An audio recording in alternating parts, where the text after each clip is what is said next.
E a gente volta no último bloco do programa de Utilidade Pública de hoje, falando sobre reforma trabalhista, entrevistando o Marcos Povas, que é advogado trabalhista e também é professor. Um outro assunto bastante polêmico, terceirização.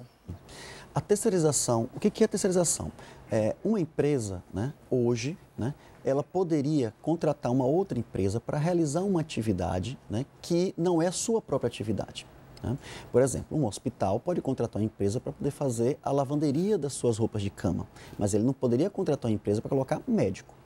Um restaurante poderia contratar uma empresa para colocar um vigilante, mas não poderia contratar uma empresa para colocar um cozinheiro ou um garçom. Nessa reforma, o que pouca gente sabe é que está mudando a parte também de terceirização, que já havia tido uma pequena modificação há um mês atrás. Agora a reforma deixa claro em que é possível terceirizar, inclusive a atividade principal da empresa. Isso significa dizer que todas as empresas não precisam mais ter seus próprios empregados. Elas podem contratar uma empresa e esta empresa vai ter o seu empregado para fornecer a mão de obra para a empresa contratante. Isso significa dizer que esta empresa terceirizada tem a liberdade de contratar uma terceira empresa e uma quarta empresa. Ora, se hoje, com a terceirização que está em curso, há uma dificuldade de se pagar verbas trabalhistas de rescisão, né? Há uma dificuldade de saber quem é o dono da empresa e quem é responsável por essa empresa terceirizada, imagine agora que eu posso terceirizar amplamente, imagine agora que eu posso ter uma chamada quarteirização, uma quinteirização. Então, todos esses direitos trabalhistas, e aí é bom lembrar que o empregado terceirizado, ele é empregado, mas todos os direitos trabalhistas ficam, de certa forma, mais soltos. Não porque ele não tem direito, mas porque a responsabilidade vai ficar muito mais tênue. Quem vai pagar as verbas decisórias? Quem vai pagar os direitos que não serão pagos? A legislação vai dizer que há uma responsabilidade subsidiária de quem contrata, mas o problema não é ter a responsabilidade subsidiária, o problema é você ter a fiscalização e efetivamente que aquela empresa que está contratando de maneira terceirizada possa arcar com os custos daquele empregado que agora não é mais seu. Isso acha que em termos de fiscalização nós estamos prontos para receber essa reforma trabalhista?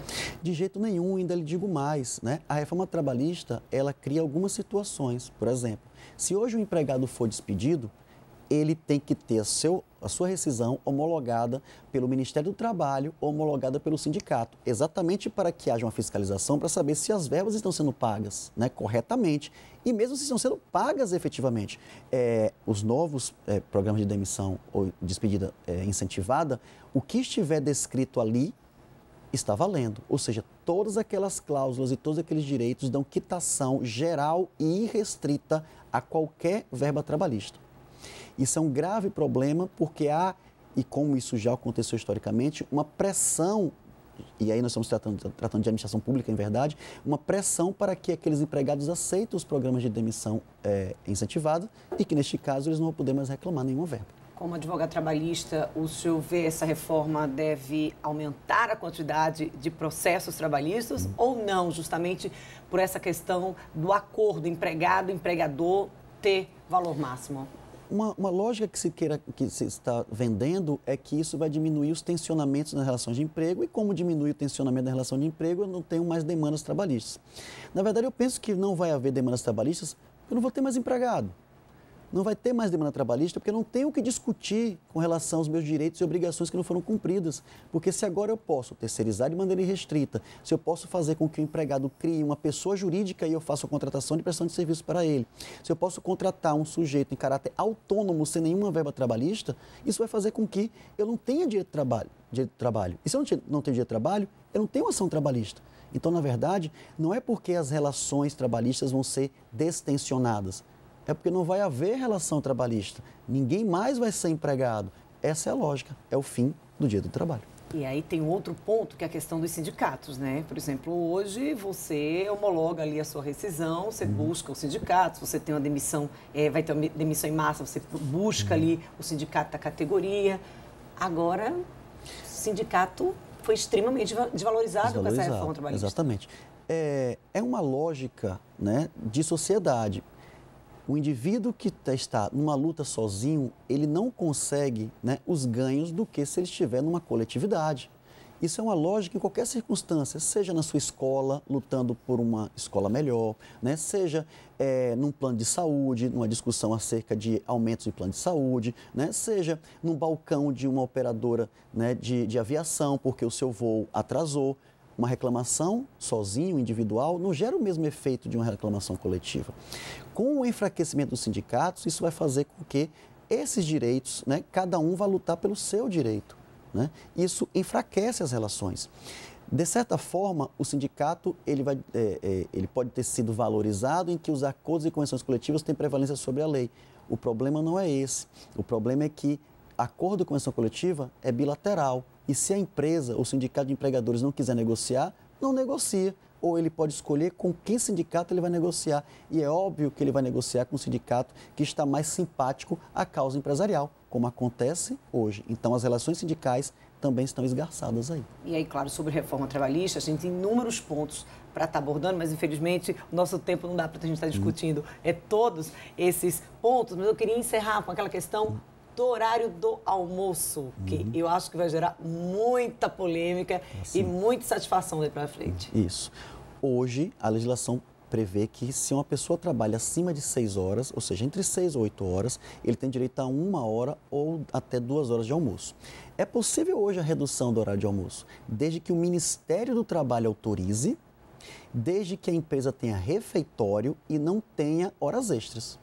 É possível ser feito isso, só que agora não. Agora, os acordos e convenções coletivas podem prever um intervalo de almoço de apenas 30 minutos. Intervalo de almoço não é tão somente para a pessoa almoçar. O intervalo de almoço é para que o empregado descanse. É para que o empregado possa sair para poder realizar alguma atividade fora do ambiente de trabalho, pagar alguma conta, né, atender alguém, o que é que seja. Então, é um modo de repasto, é um modo de descanso do empregado.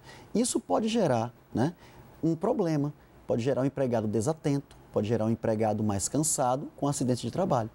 E o acidente de trabalho hoje, Dani, o que é um ponto importante, se algum empregado sofre de trabalho, o dano moral agora ele está tabelado.